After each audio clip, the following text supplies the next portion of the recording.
It is Thursday, the second Thursday, so we have the mayor in with us, Scott Maddasion. Scott, good to see you. Did you have good holidays? Yeah, everything went really well. Nice and smooth, time to relax and not be bogged down with a whole lot of other stuff. So you've got a young family, so that's got to be fun. I can remember when my kids were little. Yeah. Christmas was so special. Yeah, 5, 3, and 5 months now. So yeah, we have a good time. I mean, we don't go crazy on gifts and things like that, but we do well for them. And a couple things that we got them, my 5-year-old's big into board games. We got him Mousetrap, that game. Oh, yeah. And I've played probably 1,000 rounds of Mousetrap since Christmas, right? So that and some Candyland and Uno Attack, and so we did a lot of stuff like that. And those were the big hits this year, were those kinds of things, and they're having fun with that. So my granddaughter, when she was young, she loved board games too. Yeah. And I would always tease her. I would try to win. Yeah. Yeah, you just can't let them win. Oh, no, I don't hold back. Yeah, you got to go after it. Yeah, and then he talks smack after it, too. Yep. Yeah, so, it's good. I mean, we did the memory game where you have all the cards. You got to flip them over, remember. My 5-year-old is outstanding at that game. His memory is crazy, and he will beat anybody. And, that is good to hear. So it's fun. Kindergarten now or preschool? Yeah, he's kindergarten. Okay. Yep, over at Whittier. So, training meeting yesterday, how'd it go? Yeah, so yesterday was the first meeting with our new council folks. So we have 3 new council members, Connor Lee, 1st Ward, Janet Turpin, 3rd Ward, and Travis Winter at large. And then, Pat Detterman's not new, but he did win in the last election, so he's renewed for a 4-year term at large as well. So yesterday was our annual training meeting with the attorney to kind of get them spun up on do's and don'ts of, being a council member, open meetings laws, how not to break the law as far as, a rolling caucus or anything like that. And we go through that. The structure of a meeting, why we would do certain things in a meeting, why we have to do certain things because of the law. If we have a closed session, why we do that, when we can do that, how we do it. So we just kind of go through all of those things.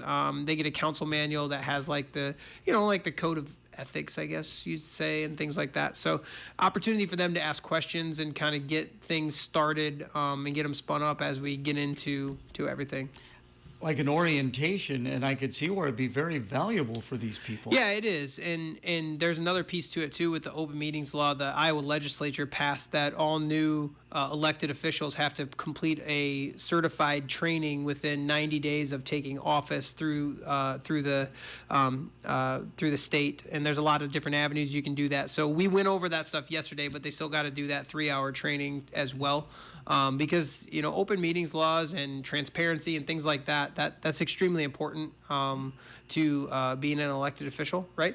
Making sure that you're following those laws is a very, very big deal, because there's some pretty hefty repercussions if you break those rules. Those training sessions, are they available online, or do they have to go physically to somewhere? They can do either or. There's a couple different options. Like the law firm that we contract with, Lynch Dallas, they run a Zoom one that you could sign up for. It's all free and everything. So the League of Cities does some.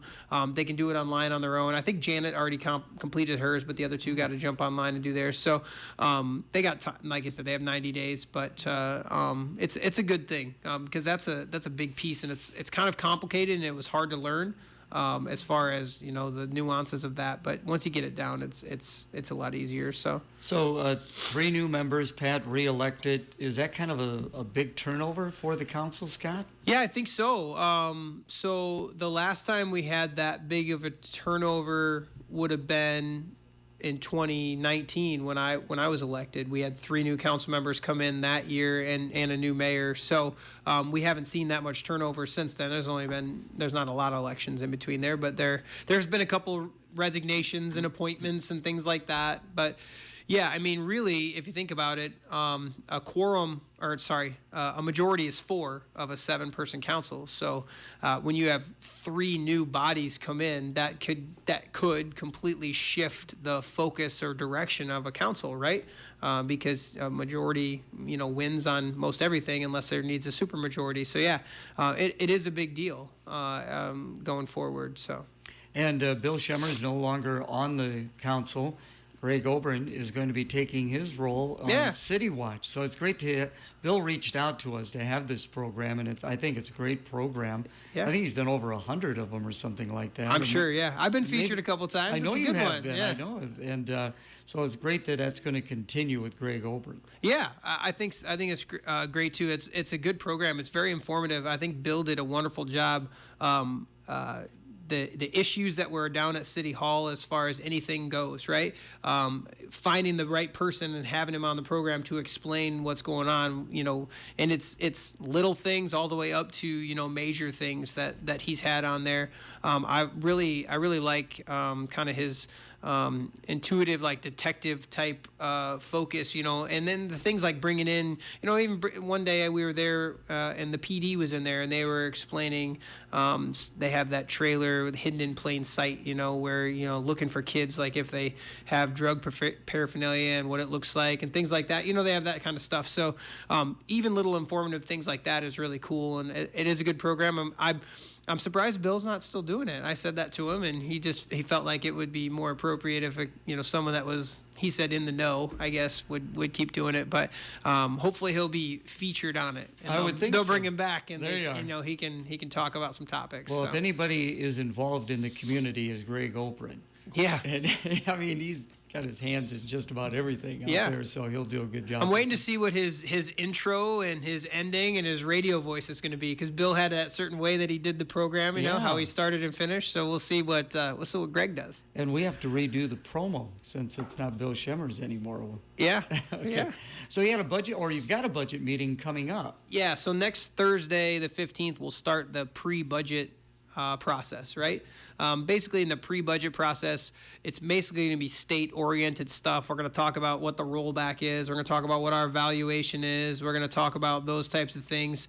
And those items are integral in how taxes are calculated and the tax levy is calculated, right? Like just one thing, the state legislature, which I don't know why they did this, but they now cap your growth rate each year, right? They had some communities that were growing exponentially every year, Des Moines, places like that, which is great for them, but we don't necessarily grow at that pace, right? So the unfortunate thing is we grew at 3.48% last year. So our assessed value of our city went up $35 million. But because of the new legislation, we have to subtract 1%, and now we only get to realize growth of 2.48%, right? Which is silly, because if we were at 2.99, you could see the whole thing, right? But if you get over 3%, you have to subtract 1. And I'm all for property taxes going down. If you watch the previous budget meetings, I'm the guy that's up there saying, if the tax levy's this, I don't want it going any higher, or I want it to go down. Every year, we've either maintained or we've gone down. Whether it's 1 penny, 4 pennies, it doesn't really matter, or we've stayed the same. I'm that person, and you can look at the stuff and see that. The problem with the growth rate thing is everything costs more money, right? And everybody wants a 3% on your salary every year, right? Everybody wants that. And we have employees that want that stuff too, right? So if we can't realize the growth and we don't have dollars coming in to cover that, what's going to happen is services are going to go down, or heaven forbid we don't have anything, and we're not in a position where we have to do this, but if it got to that point, you might have to lay off people, right? Because of, if you don't have the dollars coming in to cover them, like, what do you do, right?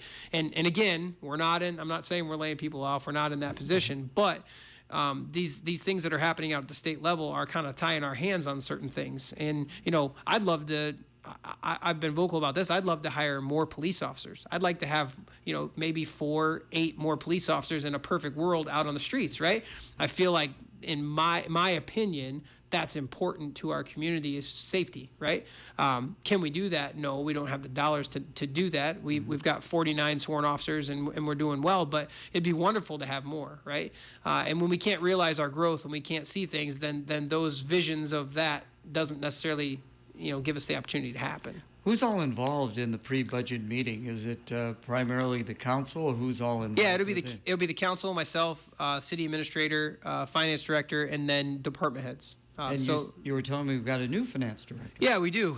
Nick Manrique's coming over on the 15th of January. He'll be starting with us. And he's been at the county for, I think, 4 years or so. I can't remember the exact. But, yeah, so he'll be coming down to be the finance director at the city, which is exciting. So the role of the finance director for Clinton.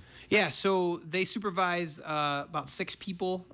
You have the staff that is doing the billing and accepting payments for, like, solid waste and sewer and things like that. So those folks down on the first floor when you walk in, they're supervising those people.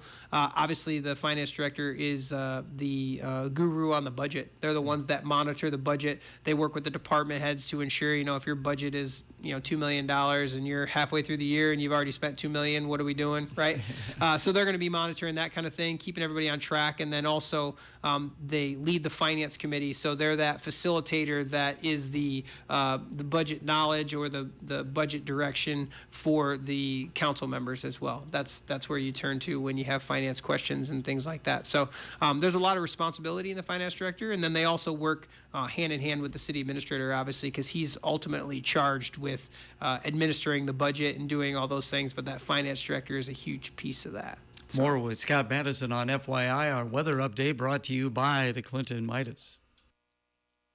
Thursday morning, we have no fog to deal with and actually some warmer temperatures. Rain still on track to arrive by lunchtime, continuing into the afternoon as the south wind increases, pushing us up to the mid-50s today. That rain decreasing to showers tonight. We'll have overnight lows in the upper 30s. With your Storm Track 8 weather impact forecast, I'm meteorologist Andrew Stutzky. Right now we're looking at 40 degrees. Our winds out of the southeast at around 10 miles an hour. Again, possibility of rain around midday. Our update brought to you by Midas. Trust the Midas touch with your Clinton Midas, 1432 Lincoln Way. We are in the heart of winter. Make sure you are in a dependable vehicle. See the Clinton Midas for tires, windshield wipers, and they carry interstate batteries. If the engine light comes on, let the Clinton Midas give it a diagnostic check. From general maintenance to major repairs, come to the Clinton Midas, 1432 Lincoln Way. Trust the Midas touch, backed by their golden guarantee. FYI, second Thursday, so we visit with Scott Maddasion, mayor of Clinton. So the weather is not too bad out there. The snow's gone. Yeah. So we getting any construction done? I think it might be snow on Saturday, though, right? Yes. I think I saw that. Right. So, everything's moving along. Obviously, we've had our big project in manufacturing going.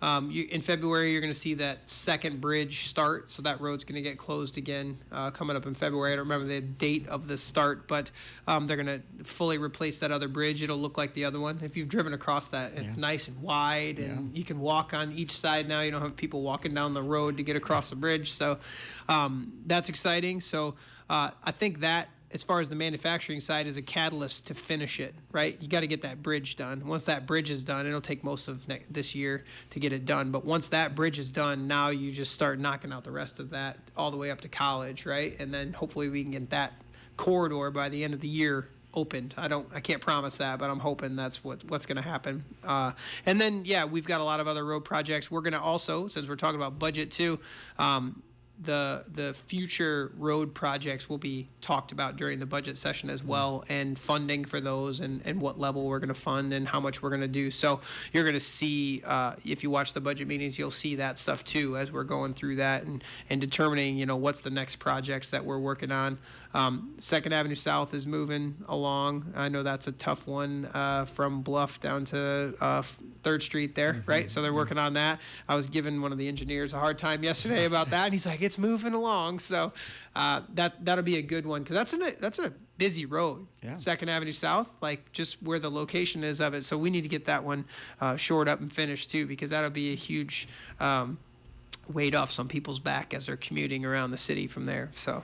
What is the timeline, once again, for the manufacturing drive in Bluff Boulevard? It's a 4-year project, basically. And we've completed 1 year or a year and a half? We're about at 1 year, because it started the spring of last year, so we're coming up on that 1 year mark. Yeah, so it's a long project, right? But it's going to be in phases. You can go online on the website and look at the phases, so you'll know what's going to happen where. But yeah, it's hopefully. as we hit good weather, and hopefully as we go through, there's not a lot of challenges along the way, because that bluff there's a lot of rock, there's a lot of stuff in that area under the ground, right? So hopefully there's no challenges, and we can slip through that and maybe beat that timeline. Never promise that, obviously, but hopefully we can do that. So, Boy, that'll be fantastic when it is completed. I mean, just that little spot in front of Ray's Time out there. Yeah. It just feels so like wide and open and inviting, and it's great. And Yeah. you're going to see that they're going to feel that all the way down the way, which is cool. Rail Park, looks like things are moving along pretty well out there. Every time I drive by Atlas, it looks like it's almost about ready to go. They are plugging away. Yeah. I feel like it's surreal driving by there and seeing that, right? Because it's just open forever, and then now you see this big, beautiful, plant that's coming in there, and they're going to be hopefully producing by the end of the year, I think, is their target, unless they've changed that. I haven't got an update from them recently, but that'll be cool. And Super 8 Logistics has got some warehousing that's going in back there, so the shell of that building is up, so they're working on the inside of that. You're going to see some rail going in out there eventually for them. So I mean, it's plugging away. I think that's a huge asset for us, and hopefully as we have, we've got a new business coming in, we've got a local business expanding out there. Hopefully we see some other fruits of that labor, and we get some other projects that are coming in, whether it's a byproduct of what they're doing or maybe another new business like Atlas. And yeah, it's a good thing to have. Are they within the city limits, Scott? Yeah. Okay, Yeah. they are. Okay. Yeah. So the city limits. 380th is the road that comes off the highway that goes into Lowmore, right? So the city limits don't quite go all the way to 380th, because we did have to annex some ground from Lowmore for the road that goes into the rail park, just so that we felt like, maintaining that road, let it be our duty versus Lowmore taking, a 0.1 mile stretch of that, right? So it doesn't go all the way to that road, but pretty darn close, and that's where the city limits would end. So where does Comanche lie in with as far as with Clinton in that city limit area out there? It's more on the south side of the rail park is where kind of Comanche comes in. It's really wonky how it looks if you look at the map there, but that's where it's kind of on the back side of the south side of Lyondell, down in that area is kind of where you see the line of Comanche coming in. Okay. So, yeah. Project MG. Yeah, and the rail park, that's a big project we've been working on for 6 years, and the deadlines are coming up here in February, March, and if they don't meet certain benchmarks, then the option agreement that we have with them will cease. It doesn't mean the project's completely dead, but it means that we will start marketing that project. So then now, if someone else comes along and wants to buy the ground that they were optioning, then that they'd have that ability to do that. It's been a long time that we've had the ground held up, and now it's time to, kind of either buy the ground and start the project, or we need to look at other options potentially. So that's where we're at the moment with that, and we'll know mid-February if that's going to be where we're going to stand with that. So On February 5th on this program, we're going to have Andy Sokolovich in from Grow Clinton. How closely do you work with Andy and Grow Clinton? Yeah, we do very closely. So we have a regional expansion huddle is what we call it every 2 weeks, and that is the Grow Clinton, myself, Matt Brook, and the county supervisors. So we meet every 2 weeks to talk about economic development. Now, Matt and Andy and Matt Brook will they work more frequently together, obviously, because there's things going on all the time. But we do at least every 2 weeks. We have a meeting that we get together and we talk about different things, and it can be across the board on economic development, from housing to manufacturing to whatever we're looking at, and however we need to go through. And even tourism is something that we talk about in there as well. So yeah, that other Matt is Matt Parbs, I Yeah. would imagine. Okay. Yep. So now you just came from a legislative thing. Talk about that. Yeah, so the Zimmer and Detterman and we're over there, and Momsen, we're over there for the Grow Clinton's legislative kickoff, just answering questions from constituents and things, and talking about what the outlook is in Des Moines for the next legislative session that starts on Monday. And then I think the governor's state of the state will be Tuesday night, I think is that. So really property taxes is their big focus, and they seem to think that that's going to take up the majority of the time, and nothing else is going to get pushed or moved or talked about or done until they solve the property tax issue.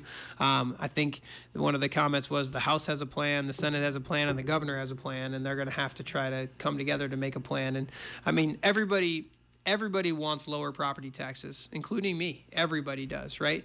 But we also, in a city, desire a level of service on a lot of things, right? And those services are expensive and they cost money. And so there's a fine line between property tax reduction and then getting to the point where services are reduced as well. And I don't want to see that, right? I know they talk a lot about sharing services, like how can cities and counties work together to share services, and that's really, really great, but I don't have any good ideas, and neither do they, and nobody's told us anything that might work, right? So it's kind of one of those things that it's a big issue, and it's important to a lot of people, and it's important to me as well. But the fire department put out a thing yesterday where their calls have increased every year since 2023. So we're having more fire and EMS calls, we're having more police calls, and that's how those are paid for, is property taxes. So, there's only so much you can squeeze before those departments are impacted and things like that. So I think that's just one thing that we got to be conscious about, and the state does as well. Does the city or the county, do you guys still plan on making a trip out to Des Moines once they get a little bit further into the session? We do it every year. The Grow Clinton County Group is what we call it, and that includes everybody. It's us and DeWitt and Comanche and the Board of Supervisors. We have a lobbyist out there that we all contract, so we have direct contact with them. That can be function for the group or for the city. If the city of Clinton has a specific reason, we can use the lobbyist for that. So we will go out there. Usually it's the February timeframe, and I would anticipate maybe I'm going to have to make a trip or two out there outside of that if this property tax discussion is going to impact us in a negative way or even in a positive way. I think feedback from myself and maybe some council members is going to be important out there as the discussions happen, because like Mike Zimmer noted, only around 25% of the legislators at the state have ever been a council member, a mayor, or a school board member. So 75% of them are making decisions about local decisions that they've never lived or have knowledge about how the process works. Everybody pays property taxes. That's wonderful. But knowing how they're calculated and how they impact a budget and that is a different thing. So I think we all need to band together and lend our knowledge and our expertise so that the state's making informed, really good decisions that help Iowans and help our state grow. That's an interesting observation. I think Mike will do a fine job out there. I like Mike. I think he does a really wonderful job. He's not afraid to speak up. He does his research. When he talks, he's knowledgeable about the topic. And I think as a elected official or a legislator, that's the number one thing, right? You got to know what you're talking about. You got to do your research and then form your opinion based on what your constituents are telling you, and then run with it. And I think Mike will do a wonderful job of that. And I'm excited to see now. He's been like almost a year he's been on there, so I'm excited to see what he does going forward, because I think he definitely is, in my opinion, on the right track as far as his thought process on a lot of things. So, as always, we appreciate your time. We're just getting into 2026. What would you like to see accomplished, Scott? The one thing I'd like to see accomplished is we've talked about this sports facility or upgrade to the Erickson Center kind of thing for a lot of years now. Before the end of the year, I want it on a referendum vote, so the citizens can decide if we want to do this project or not. We're working on this. The city's working on that to get a package together. We had a lot of great feedback when we went through this a few years ago as far as surveys and things like that. We had great presentations. People seemed to be, we had a high participation rate in it. People seem to think they're on board. And it's a big thing. It's a big undertaking. It's a big project. But I think it's great for our community in a lot of different aspects, right? Locally, tourism, a lot of different things. And I think it's time that we quit talking about it. We put it on a vote and we let the citizens tell us if we want to do this project or not. And if they say yes, then it's our job as legislators in the locally here to start planning how we're going to pay for that and how we're going to do it. So that's one thing that I want to really see done this year. I also there's a lot of little projects. There's a lot of little changes. There's some code stuff. There's some different things that hopefully working with the new council, we can kind of spur some discussion and work on a couple things like that as well. So, yeah, I think it's going to be a fun year. As always, thank you so much, and Happy New Year to you. Happy New Year.